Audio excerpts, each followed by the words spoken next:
What the f***'s up with this? Why did my old Another Centuries episode video I did back in 2023 to tie in with Armored Core 6 suddenly start climbing in views in December of 2024?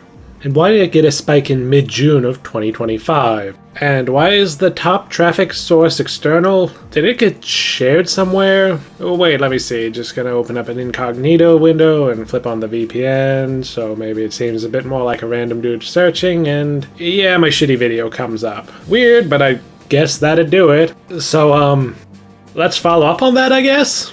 So, Another Centuries episode. I did a whole video on it, but that one's older and pretty rough, so let's try and do a quick summary. A collaboration between Banpresto of Super Robot Wars fame and From Software of Armored Core fame. They've done other things, but those are the relevant ones here. Ace started with a trilogy of late PS2 games, best summarized as Super Robot Wars but with Armored Core combat. The combat's actually not really like Armored Core, but moving on. The first game was a little bit too experimental and arcadey. It was fun, and I kind of liked how the story was framed as a documentary, a bit like Ace Combat. But also, like Ace Combat, it could be a little too arcadey. Notably, playable mechs and pilots are just treated as units to use in battle, so the protagonists don't actually play a part in their respective series events. Ace 2, meanwhile, was a near masterpiece with original mechs, a storyline that weaves together all the series present like the best Super Robot Wars titles do, and fun, fast-paced gameplay. Not to mention exceptionally well-designed mechanics, including some of the best space mech combat I've played, although to be fair, I believe Ace 1 did that as well. Ace 3, though, honestly a little bit of a disappointment. The hangar theme was amazing, and the original mech looked really cool, but the combat was a lot more dull and repetitive, with the focus being on large groups of weak but largely immobile enemies that put the emphasis on spamming area of effect attacks, and the maps also felt weirdly flat.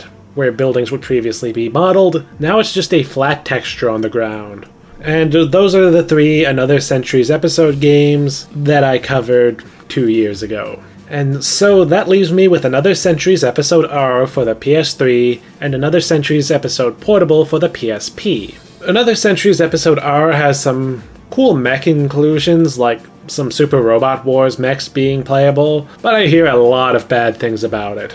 But I am always one to want to form my own opinions. I mean, this is the internet after all. People love to exaggerate, and it's always the most extreme opinions that get repeated. I'm sure it's not going to be that bad, right? And I'm sure the fact that it took me 2 years to make this video, which I only did because I thought it'd do well, is not in any way an indicator of what I thought when I played it. It's not like the idea that I'm only just now playing it is a bit to have a framing device, right?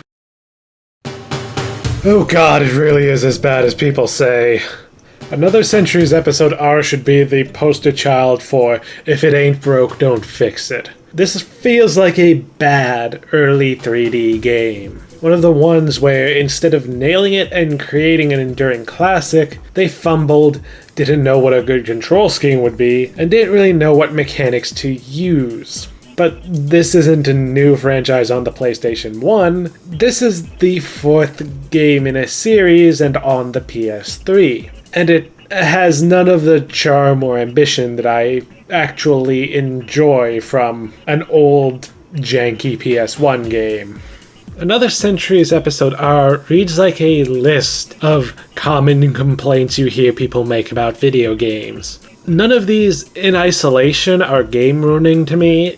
I'm usually a pretty patient person, I think. At least comparing myself to most internet discourse leads me to believe so. But it is an onslaught of frustration that does eventually wear me down. First off, the controls are awkward. They decide to get rid of the typical camera controls to instead have the right stick entirely dedicated to your mech's transformation, if it even has one. Plus, if not locked on, your mech now uses tank controls, which combined with the uncooperative lock-on can make orienting yourself a pain. And instead of holding down L1 and using various inputs for your secondary weapons, you instead have to switch between multiple palettes of them, which which could have worked. We see this done right later on in Portable, but with the changes to gameplay in R, making the secondary weapons more like special moves, it feels like you're stopping the normal flow of combat to select special attacks from a menu. And melee is also quite clunky, having much more complex inputs such as directional inputs and delays, which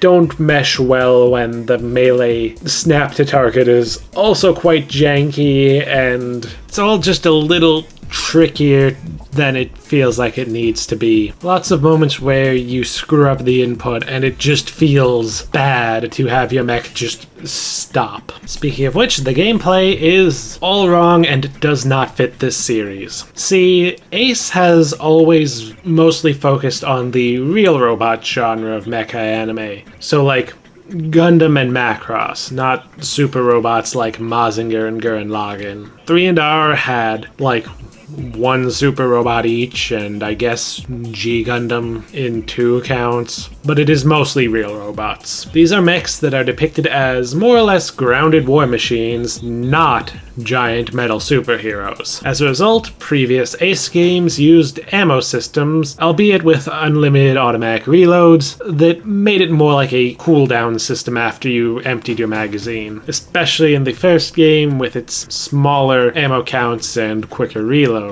This system fit, it encouraged you to fire a constant barrage, and it made it fit the mecha trope of more weapons automatically being better, since having more weapons, in addition to the obvious benefits of firepower and versatility, gave you more weapons to cycle between to keep the aggression up. But in R, you have one main weapon that has unlimited ammo, along with melee, and maybe a shield.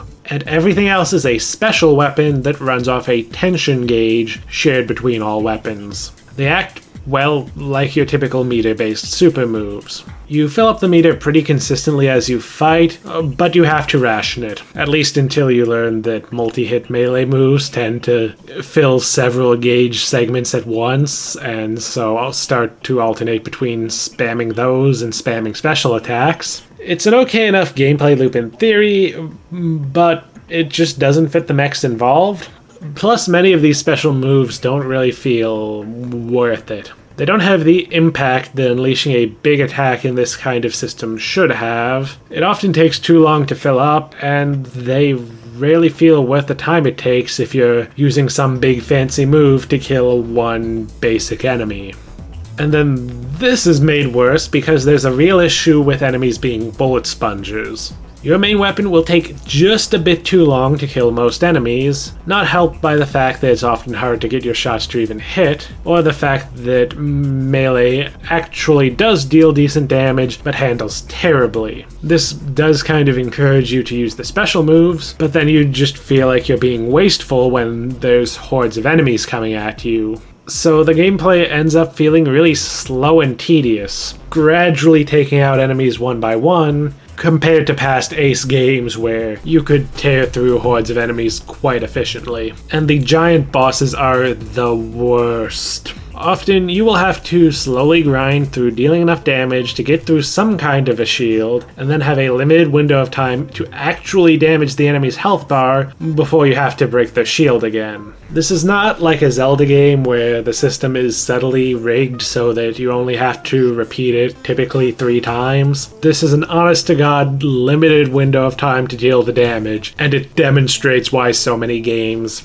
subtly make it so that you're basically guaranteed to get it in a certain number of cycles. Plus, typically, games like Zelda that do this have some kind of puzzle to getting the boss vulnerable, and then you get to go all out and wail on it. Here, it's just slogging through one health bar to be able to damage another health bar before the first health bar comes back. Plus, melee, normally your best source of damage and tension gauge, tends to be tricky because if the boss is moving even slightly when you brush against it, you get sent flying back. So often you're stuck just plinking away with your pathetic main weapon, and being forced to save tension to deal as much damage to the weak point in hopes of reducing the number of cycles this whole ordeal takes. Add in that most of these giant bosses just feel kind of janky, and the challenge in these boss fights is mostly down to endurance and patience, which they test in the extreme. But you can get used to the controls. And the weak attacks and slow tension gauge can be fixed by upgrades,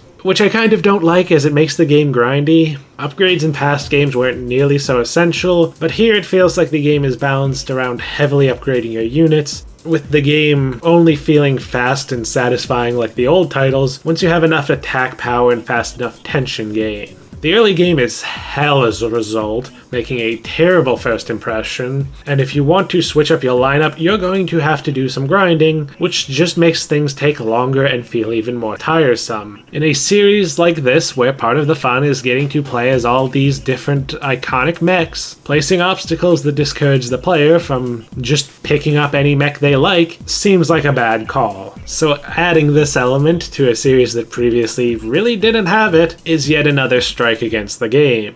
And then sometimes the level design is just sadistic. From early game escort missions, everyone's favorite, to one particular mid-game mission on a certain route where you have to fight multiple waves of enemies and a pair of bosses while getting sniped at, before then finishing off with a tedious giant boss fight that will punish you hard for the fact you probably just lost a bunch of health with the endurance match that accompanies every giant boss fight. And there's some cutscenes that are unskippable and long enough to be a real pain if you have to retry a mission or replaying it to grind. Not to mention the cutscenes are often not even particularly great. Plus there's just general jank. It's so common for things to just not feel good to play. Like how many melee combos don't quite work right on non-standard targets like ships and giant bosses. Or how your camera can be forcibly yanked away from your target by certain incoming warnings. Or just general physics weirdness, usually around the melee attacks. And so, a lot of this led me to do something that I very rarely do. See, not all of this is entirely accurate, because it is based on my first attempt, which I think is a normal experience with the game. Playing it on normal mode, and trying out a variety of different mechs like the older Ace games, which just is not the way to play it. I know some people who did not pay attention to anything I've said will say skill issue or something like that. But look, if you've played other Ace games and then tried to play Ace R on normal, I think you'll understand what I mean. This is a game with fairly simple gameplay. The enemies just take too long to kill without upgrades on normal mode, so I really do take this as a sign that you're only meant to play through normal mode once you have some upgrades on your units. Once I restarted on easy and focused on a small number of units, I had a better time. Actually, doing both of these might have swung things back to being a little too easy by the end game once my upgrades had accumulated, but I don't know, fuck it. None of the games in this series are particularly hard or deep enough that high difficulty adds anything besides tedium and frustration. They're power fantasy games about using your mech to blow up a lot of other mechs. It's not surprising so many people dislike the game, as I can imagine just trying to play it on normal and try out a bunch of other mechs, leading to a bad time for most people just due to the game's terrible balancing. And even on New Game Plus on normal, playing with a heavily upgraded Gurren Saiton 8, the early game on normal managed to be a challenge. So that just kinda confirms my suspicion that the game is balanced with the idea of playing easy mode first.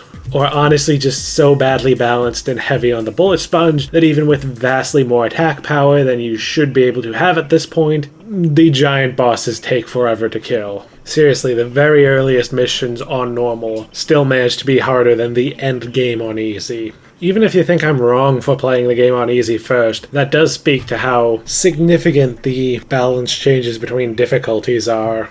And another Centuries episode R really frustrates me because there's potential here. Like, there's a cameo appearance by 9-Ball Seraph, and an unlockable bonus stage that lets you play as 9-Ball Seraph, and another that lets you control the frickin' Macross Quarter.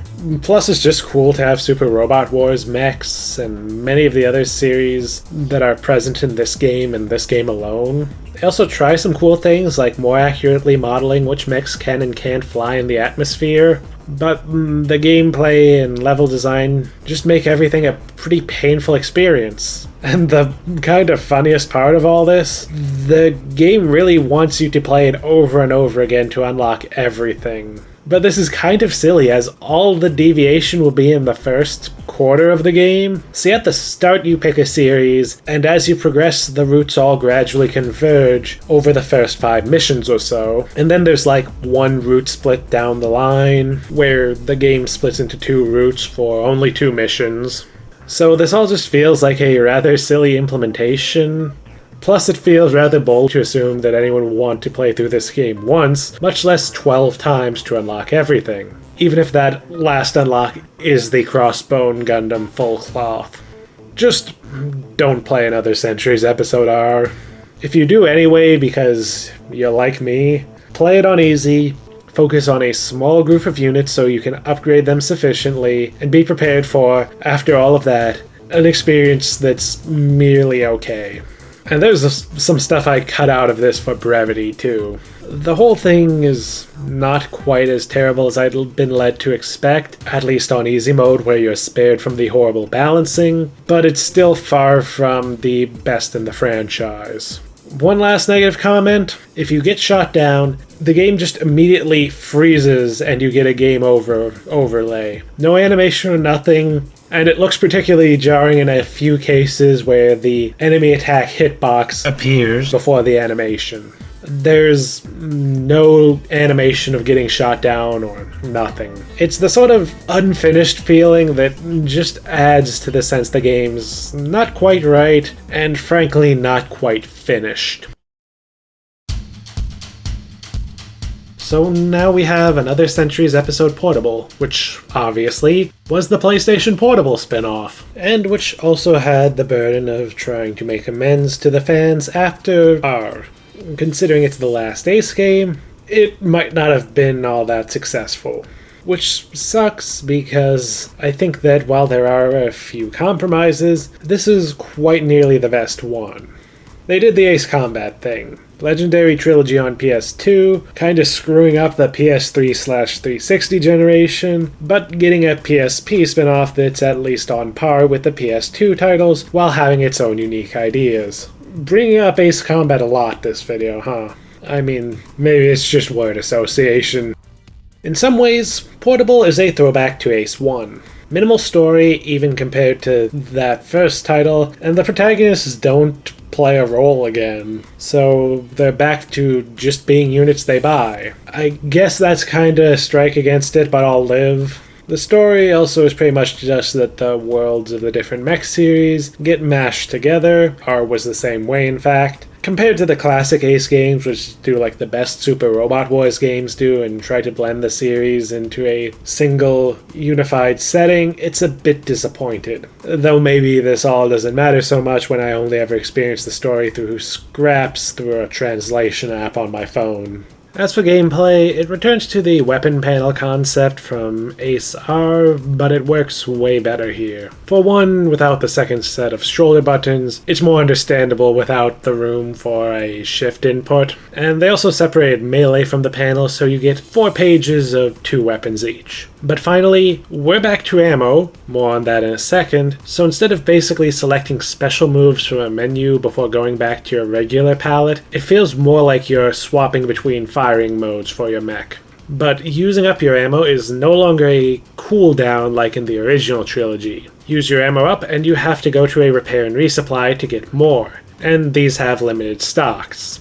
And this is all just the right feel for a real robot-focused game. Ammo management absolutely should be a thing here. Even if this is just a silly crossover game, these mechs are pretty much all from series that treat them as serious war machines, and this just suits the fantasy better. Heck, it even further eliminates distinctions like main and secondary weapons, creating a much more free-form feeling combat sandbox. The closest to secondary weapons you get are just that some weapons have all the ammo you need, while others need to be rationed a bit more, but usually these ones are worth it. Also, the game now balances out the fact that not all mechs are created equal by letting you create additional actions using chips found in the missions and equip those to fill out your 8 weapon slots. You'll probably want a guide or a translator app on your phone to navigate these screens, but it's particularly nice for mechs like the Gespenst variants. Yeah, Super Robot Wars Gespenst is back, and this time it's not the complete trash starter mech it was in Ace 1. There are 3 main variants, each with 5 sub-variants. They're a bit better armed this time around, and the custom action system means that their more limited weapon list just leaves you with lots of space to fill out yourself. Aside from this, most of the gameplay is classic Ace. Fly around, shoot and melee stuff, and eventually win. The games honestly are usually just a bit above average, mostly carried by doing a good job of selling you the experience of piloting the mechs involved. In many cases, it's a better Gundam game or Macross game than many games focused solely on those series, while also being basically the only 3D action games we're ever likely to get for more obscure series like Leisner or Elgaim. It's simple, fast-paced fun. Enemies aren't the bullet sponges they were and are, instead having just enough health to make using stronger weapons worth it, while still dying quickly enough to work as power fantasy. Bosses may be a little annoying and dull, but the giant bosses here are nowhere near the slog that they were and are. As for some of the other changes, maps are now broken into zones that you teleport between. They're a bit bland, but it's fine for a PSP game, although sometimes enemies do have an annoying tendency to stick outside of the play boundaries that you can't cross, and the draw distance is a little annoyingly short, but the individual zones still feel pretty large. And also the unique space gameplay is gone, which is not surprising, but it is disappointing. Not that it matters much when there's a very small number of space stages in the game, and in fact around half the space missions that do exist are split between space and atmospheric combat, which sucks for the Macross VF since they can only use their super packs in missions that are all space areas. Actually, R also did away with the old space battles. They no longer feels as easily forgiven for technical reasons, but it's honestly so far down the list of problems with R I couldn't fit it in. And the inability to use the upgraded versions of the variable fighters is a little less bad, because at least the space missions in that game are mostly one solid stretch towards the end. Don't get me wrong, there's still some annoying missions and annoying enemies, and the sheer number of slow effects you get hit with in this game is infuriating at times, but even the goddamn escort missions are less frustrating than any random ASAR mission could be. Oh, and while I couldn't give it a try for this video, there's also a co-op mode. This was a PSP game after all, and a lot of titles on this handheld were chasing Monster Hunter's co-op driven success. This is also the platform that gave us co-op Metal Gear, after all. This mainly means you can't pause in single player, and also that the game is made a little bit more forgiving because running out of health just causes you to respawn with half health and lose a bit of time. You only get a game over if you completely run out of time. I feel like this would be a perfect casual co-op game with a buddy or two. Although unlike many of the best co-op games, there's not really a lot to drive you to keep playing.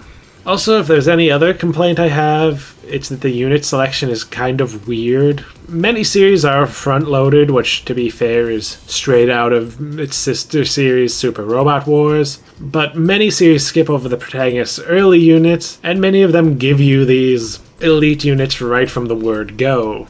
Notably, the new Gundam and Elgaim Mark II are both starter units in this game. In fact, so many series just give you their best unit right at the start that it actually stands out more when a series gives its protagonist multiple units. The only ones that I think I really noticed are Setsuna of Gundam 00, Eiji of Leisner, and Sho of Dunbine. I mean, look, this is mostly fine, but does take away much sense of progression when you can just start with the fucking new Gundam. Plus, there's also some weird omissions. Like, Code Geass and Gundam Seed Destiny are both here. Both series pretty famous for having 3 main iconic mecha. But for some reason, Colin from Code Geass is completely missing, and likewise, Athrun in Seed Destiny is completely missing. And some series are missing even more, just getting a single unit. Gundam X doesn't get the Air Master or Leopard or their upgraded versions, or even the G Falcon unit for the DX for that matter. And Gundam Wing and 00,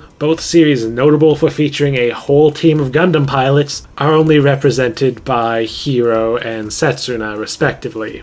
Ace Portable feels like they came as close as possible to successfully bouncing back. 2 is still better with a meatier story, better unit selection, a lack of technical compromises, and so on. But Ace Portable may honestly be a close second with enough cool ideas of its own that it could have been the start of something great. Maybe Another Century's episode was meant to fade away. The last game came out in 2011. That same year, we saw Dark Souls release, and over the next 5 years, From Software would change completely. During this time, we'd see Armored Core 5 and Verdict Day, which aren't really fan favorites and were the last Armored Core games for around a decade, while at the same time the Dark Souls trilogy and Bloodborne were increasingly massive hits and ultimately proved to be, at least in my reckoning, the most important and influential games of the 2010s. With this dramatic change in focus, From Software easily just might not have had time for any more Another Century's episode. At the same time, the game industry was getting more global and Western, so a series that wouldn't really be feasible outside of Japan would have less and less appeal. Its sibling series Super Robot Wars would only start to gradually do import-friendly English releases over the last decade, before only recently finally making full Western releases a thing. And these sorts of smaller games that maybe aren't as good but are carried by a strong core concept you can't experience elsewhere have also become less and less popular. They are, after all, the kind of things that make people like me go back to the PS2 era. Ace just never had the making of a hit home console franchise in the 2020s. If it had gotten more games, I'd have expected it to mostly stick to the PSP, maybe a side game on the Wii, jumping ship to the 3DS given the fate of the PS Vita, and then, like many other series that primarily were staying alive on the 3DS, largely disappearing once the Switch came out and we lost this space for mid-budget games that handhelds provide. But,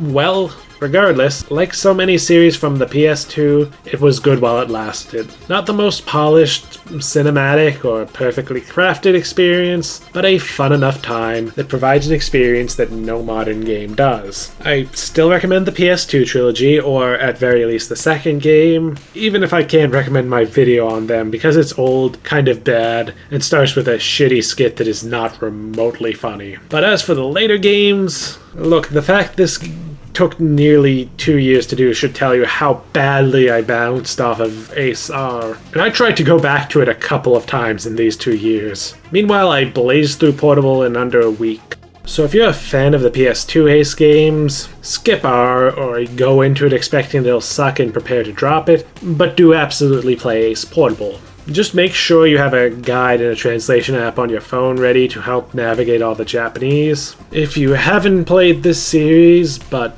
think this crossover mecha action looks interesting, start with 2. Trust me, it's the best one. And none of these games are particularly long, so I encourage you to dive in. So that's this 2-part series finished, 2 years after I started. Look, Ace R was a deeply miserable time before I turned down to difficulty, but Ace Portable turned out to be a really good game, and I'm glad I finally finished the series. So now over to you. Have you played these games or the rest of the Ace series, and what do you think about them? Which one was your favorite? And what would you like to see if they somehow brought the series back through some act of necromancy? Let me know in the comments below, and for now, this is Mikhail, signing off.